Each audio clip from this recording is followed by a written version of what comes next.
Well, welcome, everyone. We're glad you joined us here for a basic conversation. My name is Brad Rieger. I'll be your host. And as always, we have Father Jim Bacik joining us. And Father Bacik, this is our third season. Yes, we've done quite a few of these, Brad. And the people who use them for all their walking got enough to walk a couple miles yet. We want people to have content for their walks and drives just other reflections. Or those dealing with insomnia. For sure. And we want to say a thank you to WGTE for being a great host and a great sponsor. We have Chris Piper, the great senior producer and project manager. And we owe a lot to them. They do a great job. I love working with Chris. Yeah, great people.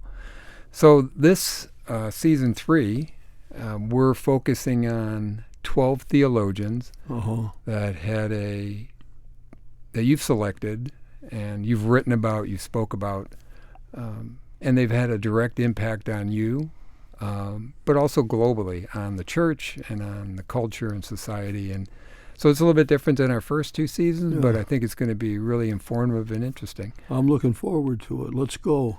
And our first one that you selected is Hans Kuhn. Yeah. And we're going to go, because you've had some direct experience with him personally, in addition to his writings and his lectures and great teachings, we're going to focus on the impact Kuhn has had on you personally as a theologian, as a priest, and as an individual. How about that? Yeah, I hope that when I'm speaking so personally about my relationship with Hans and that it somehow has a universal value. I want to make sure we save time to point out the general message he has, not just his impact on me, but on what message he has for people as a whole, which I think is still important. Right. He died a few years recently, ago. Yes. Yeah. Yes. So just to keep that in perspective. In my recollection, he did come to the University of Toledo and spoke. I remember seeing him, and it was a wonderful presentation. It was in the student union. Yes. Yeah, we had a large crowd at the University of Toledo. Yeah. Yes, it was really. There's a story behind that. It was a great one. So I just mentioned that personally to read some of his writings before this interview here. Yeah. It took me back to that time. You were there, in the good. 80s, Yeah, yes. that was Laura an amazing event. It was a great event. So, how do we want to start? Well, let's talk a little bit about my interactions with Kung. So, let's do that. And again, I'm speaking personally, hoping it's got some value for others as well. But to put in some context, Hans Kung wrote a book before the Second Vatican Council. Second Vatican Council is ancient history for some people, but occurred between 1962 and 65. And Kung was involved in that council as a young theologian. And before the council began in 1962, he wrote a book, The Council, Reform, and Reunion. Council, Reform, and Reunion. And so throughout his whole life, what he was interested in is reforming the Catholic Church, but for a purpose, that is to bring Christians closer together and to be able to unite with others in working for justice and peace in the world. So I was on a study sabbatical in New York in the 60s, and I took a course from him at Union Theological Seminary. Where that was a live place then. Many of the outstanding Catholic theologians, who some people would know, Bernard Herring and Ray Brown and people like that, were teaching there. So I took Hans's course on ecumenical sacramentology. Now that word ecumenical is what we use to talk about the whole effort for Protestants and Catholics and Orthodox to come closer together. So he taught the course trying to show very much how what Martin Luther said about sacraments were close to what Catholics said, and that it was closer than we thought.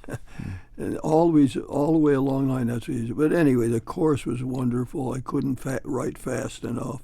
And I got a chance to talk to Hans sometimes after class. What struck you as a student? Why were you so engaged? What was so engaging about that class? He was charismatic. He was comprehensive. He was open for dialogue. He was a charismatic figure, spirit-filled. So anyway, I took that course and talked to him a bit. I never would say I was a close friend of Hans Kung's, but I got to know him a bit. And in the evening, once a week, he gave lectures at the Riverside Church, which I went to as well. Packed, that big church was filled, and he was talking about the church and truthfulness in the church. And I think at the end of that lecture, he said, "Now let's all march someplace." People would have gone. So he had a quality of him. He was like a skier. He was a vibrant man, a man's man in many ways. And so anyway, I went to those lectures in the evening, and that's where I felt, more than in the class, I felt the power of his charisma, and how he could move a big audience. He loved to talk to large groups. So those lectures were just outstanding. Truthfulness. It has all of the importance of truthfulness. I think we could take that and apply it to U.S. culture today in terms of how we're trying to get along, and instead of having alternative facts, of having some sort of basis in truth. So it has great relevance yet for today. So I got to know a little bit then, and started reading more of his stuff, his books. And so the next event occurred, in terms of, he periodically came to the United States and went on lecture tours and went around. And in 1982, I would say, maybe 83 maybe, he was going to be a professor at University of Michigan, took a position at University of Michigan. So we got to get more background material. But anyway, to finish this story, so when I heard that, I called him, and I said, he was somewhere in Germany at that time. I called him and said, well, you're right up in Michigan. We're just 60 miles away or less, and you can come down and give a lecture at the University of Toledo. So he says, I hate to disappoint you, but I'm not going to do that, he said, because I've made a rule generally that if it's drivable to Ann Arbor, you got to drive to Ann Arbor. I'm not going to any place that's like an hour or so away. So I'm ruling that out. It was kind, and I said, no, too bad. So time is coming for him to come, and one day I get a call from the University of Michigan Religious Studies Department, and they say, Kung can't make his first class. Would you come and take his class for him? I said, well, I'll think about that. Of course, I said, I'd be glad to do that. So I go up and I take it. I had his syllabus. I tried to follow his notes and do what he was going to do, but I had my own slants on it too. So I did the class. I got good reports on it and so on. So when he shows up for his next class and I met him, he says, I want to thank you. That was wonderful to do my class. He said, you know what? I'll come to the University of Toledo and give a lecture. I said, oh, okay. That would be nice. So he came, and that's a lecture you would have heard. Yeah. I think it was 83, and full house and so on. Again, he was talking about Martin Luther, as he often did, and also always he had the idea the church must be reforming itself. Another biographical note about Kung, at one time he wrote a book called Infallibility and Inquiry, and his point was that he was wondering if we really can say that the Pope is infallible, and he was questioning that. And it was at that time with the publication of that book, he had altercations publicly with my mentor, Karl Rahner, great German Jesuit. And Rahner was critical of Kung and said he's not talking like a Catholic theologian. And he really went after him. And Kung went back after him. This is all in the public journals, And by name, they went after each other? Oh, yeah, by name, yeah. And Kung said harsh things about Rahner.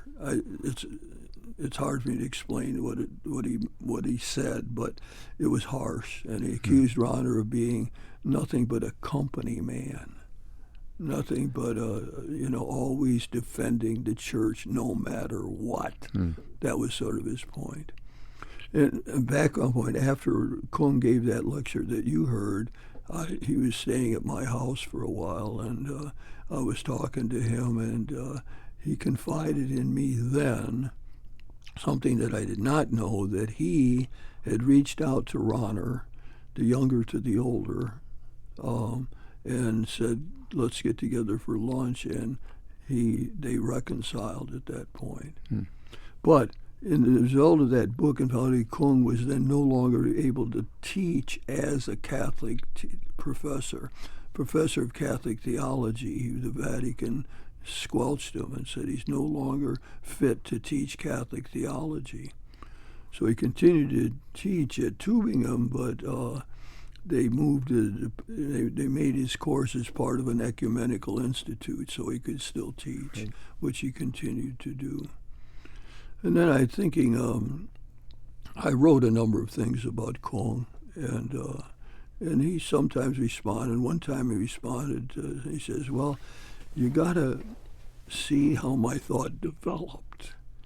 He says, you're talking a lot about ecumenism, Catholics, Protestants getting together and so on, but my whole project is much broader. I'm trying to have dialogue with the Chinese wisdom traditions, Confucius and Lao Tzu, with the Indian mystical traditions, Buddhism and Hinduism. He wrote books about all those dialogues. So he's trying to get the world religions together. And in 1993, he came to Chicago for the World Parliament of Religions. It was a major event, people from all over the world. And Kung gave a talk, really important talk, about developing a global ethic. He wanted to bring the religions together to work for peace. And one of the statements that I often use that he made on that occasion was, no peace among the nations without peace among the religions. No peace among the religions without genuine dialogue among the religions. And a phrase that I paraphrase to say, and no real dialogue without looking at our fundamental beliefs and convictions honestly. So that became, I've often used that in ecumenical talks or in interfaith talks. No peace among the nations without peace among the religions. No peace among the religions without genuine dialogue. And no genuine dialogue without honest reflection. So he's always wanting to go back to the importance of renewal of the church. The Catholic Church had to renew itself. He thought that if all the Christian churches, the more we got closer to Christ and his teaching and were more faithful to Christ, the closer we would come together with one another. I could go on forever. This is fascinating because it's the behind-the-scenes look at your relationship with Hans, but what besides the charisma that you experience as a grad student, what resonates most with you? Well, that statement that he got into the council documents. Incidentally, he was at first excluded from coming to the council. Remember, that was 1962 to 65, Second Vatican Council, wrote through 16 documents, some more important than others, and the one on the church. And Hans was on some of the commissions working on it. and he got into a fight with Cardinal Ottaviani, a curial official. Ottaviani, to give a sense of him, his motto, Episcopal motto, was Semper Idem, which means always the same. And so Ottaviani was big. Nothing ever changes in the church. It's all the same, and so on. And so there's no reform. And then against Rahner's advice, Kung dropped out of the commission, backed off, and didn't participate anymore. Rahner thought that was a big mistake on his part. And did he drop out of protest or just? Yeah, it was a protest. Yeah, that Ottaviani was too powerful and couldn't. He was a very conservative. He was the leader of the conservative curial official Roman episcopate, the bishops and cardinals. And the Curia, if I'm saying that right, was one of Kuhn's main targets. Like, it's too powerful. It's not really about Jesus. It's about power. Exactly, Very critical, Very critical of that. But anyway, to answer your question, it did get into the council document, and Rahner helped with this, was the church must always be reforming itself. So it's not we're just having this council right now for 62 to 65, but that's the project of the church always. Church has always got to be reforming itself. And always the criterion is fidelity to Jesus Christ. Christ as we know in the Gospels. Christ who stood up for truth and for justice and for the oppressed and so on. So, that was... That idea has stuck with me, and sort of shaped my own priesthood in a sense. The church has to be in dialogue with the modern world, and the modern world changes, and new situations come up. Like we're trying to figure out how the young people are going to deal with cell phones. How are parents going to deal with cell phones at their dinner table or whatever? So, it keeps moving. And so church must always be reforming itself, And when he, the ecumenism is obviously a big piece of his ministry. How does that play out today? Like, what's the relevance to that today? Yeah, that would take another 2 programs. Yeah. But, the ecumenical movement today in the United States is sort of at a standstill. But we had major events. Let's do this. Kung, again, important. His own doctoral dissertation, so many of us theologians, whatever our doctoral dissertation was, shapes our thing. So I wrote about Rahner, and now Rahner got in my bones and blood, and the great German Jesuit. And so he wrote on what we call justification. So the big argument between Protestants and Catholics was in a sense that Catholics think, the Protestant reformer said, Luther and so on, we got to have Scripture alone, faith alone, and grace alone. We call it the 3 solas. That's Latin for alone. Scripture alone, faith alone, grace alone. And that the Catholic approach to justification, that is how God loves us and will save us and how, deal with our sinfulness and so on.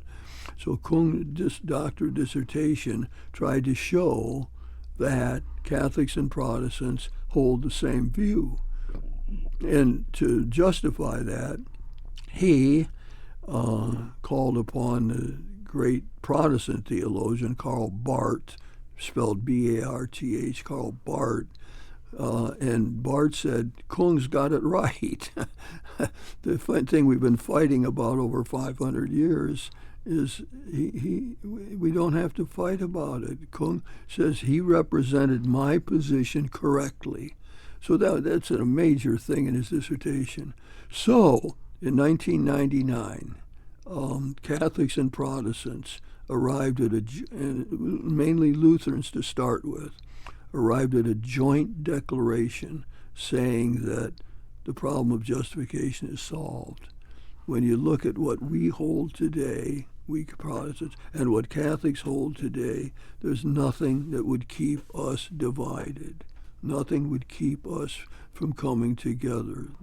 That fight that we had for all these years since the Protestant Reformation in the 16th century is we can overcome. We have overcome. And later on, Methodists signed on to that. Other denominations, Protestant denominations. So that was a great breakthrough. And I think since then, I don't detect a whole lot of progress. I mean, that was such a big break. That was the major dividing point, justification. And so we ended up saying, no, we're saved by grace alone. Protestants, we Catholics can say that, mediated to us by Jesus Christ. And there were statements that said, well, we have to cooperate with that grace. No, but it is by grace alone that God saves us. We don't do it by ourselves. So Kung had a role in that, too. He was like, in 1999, his dissertation was approved publicly by Catholics and Protestant leaders. Did the ecumenical question, did Kuhn get into Islam and or Judaism? Yeah, usually, Brad, we use different language for that. We call it ecumenism is when Catholics and Protestants and Orthodox Christians are trying to get together, and we've had a strong ecumenical movement now for a long time. Right. But when it turns to, say, Catholic dialogue with Buddhists, we usually call that interfaith dialogue or interreligious dialogue. And that's what Kung wanted to stress as his life went on. That's what he wrote that letter to me saying, that's good stuff you're writing about my ecumenical efforts, but write more about my interfaith. The broader question. Yeah, interfaith, yeah. And that's what takes us to the Parliament of Religions in Chicago in 1993, and that sort of work that he continues on. Now, in that realm, there are a lot of things going on. Now, I must say this. Hans Kung spoke publicly a lot, and he was often critical. He was very critical of Pope John Paul II, very critical. And he tried to meet with him a number of times. The Pope wouldn't meet with him. And he thought that Pope John Paul II was retarding the reform of Vatican II, that he was retrenching, going back, and not being faithful to the council. He thought the same thing of Pope Benedict. He was a friend of Benedict. Dave Ratzinger, when Ratzinger was a theologian, Kung and Ratzinger were together and interacted and so on. He did get a meeting with Pope Benedict, but they didn't get any place. So he was just, look, the council was a major event. We got to follow it. All they're doing is retarding it. He said Pope John Paul II will be remembered as being against women, that he doesn't understand women and he's not playing. So now Pope Francis becomes Pope.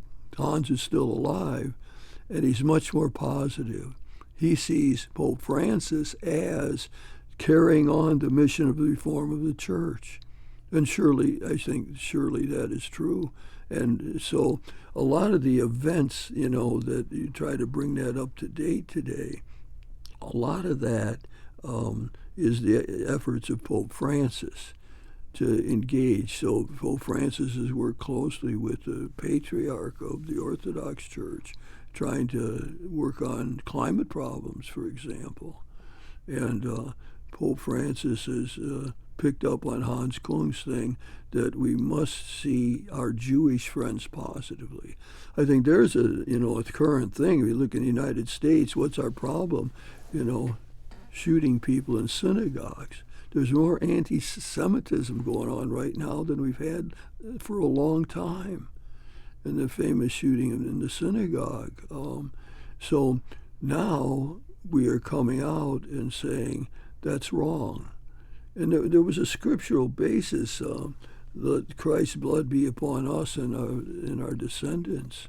And the Second Vatican Council took up that question and said, we Christians cannot say that Jews are God killers. We cannot use that language. We have no Jew today was responsible for the death of Jesus, And even at that time, it was the Roman governor who gave the death sentence to Jesus, because the Jewish people could not impose the death sentence themselves. So that the Second Vatican Council, in a document on interfaith relationships, made that clear, that we are close to the Jewish people. We are their descendants in faith. We are with them as in reverencing our father in faith, Abraham, along with our Muslim friends. And we had anti-Semitism goes against the best instincts of the Christian message. So that today our American bishops did a good job of condemning the anti-Semitism rise that we see right now in the United States. It's been happening for a number of years, and so that's another thing that is building on what Hans Kung said. But again, he loved Pope Francis, and he thought Pope Francis got it right, that we have to carry out the reform. It's one way of thinking. What's the whole mission of Pope Francis is to be faithful to the Second Vatican Council, and that we haven't got around to appropriating that completely. He always said it takes many years, maybe generations or centuries, to appropriate the message of a council. One of the messages is Christians must see the Jewish people as our heirs in faith, our brothers and sisters, and so that we must challenge anti-Semitism. We can't just be silent or don't worry about it. That's their problem. It isn't their problem. It's our problem in the United States. And it's around the world. It's not just the United States. There's a lot of anti-Semitism around the world. So Hans was favorable to trying to overcome that. Yeah. Let's finish up this segment, bringing it back to the personal from the global. What would you say, Fr Bacik, is the greatest impact that Hans Kuhn has had on you? Yeah, maybe you've said that in various ways. Maybe I can bring it back. I feel very blessed that I was his student. And the class opened my eyes. When I was in the seminary, Protestants were seen as bad people. Our seminary studies were polemical, as we say. That's a word meaning that was based on to show how Protestants were wrong. And so I come into a classroom saying, hey, Martin Luther had great ideas. Many of what Martin Luther wanted, to have the chalice for the people. So we finally got it. 500 years later, Martin Luther said, God had more emphasis on Scripture. Now, if you go into a home and there's a Bible on the table, it might be a Catholic home and not necessarily a Protestant home. So those things, Martin Luther, the vernacular, the Mass in English, that's all stuff Martin Luther wanted. And so it just gave me a whole different outlook on that. I would say, I shouldn't say that way, because I got a lot of that openness from my own family. So that was too strong a statement. What it did was give me a solid theological basis for what I received from my family, an intuition, an instinct that Protestants are good people and have a lot to offer, and they're not our enemies like they portrayed it in the seminary. So maybe a better way of saying, he gave me a solid theological basis for holding the open attitude towards Protestants and Jews and other religions that I got from my family. Yeah. Your mom and dad were the precursor to Hans Kuhn. I like that. That's for sure, yeah. Well, that's a great way to end it. Fr Bacik, thank you for sharing some great stories, some great perspectives on obviously a powerful force in theology, Hans Kuhn.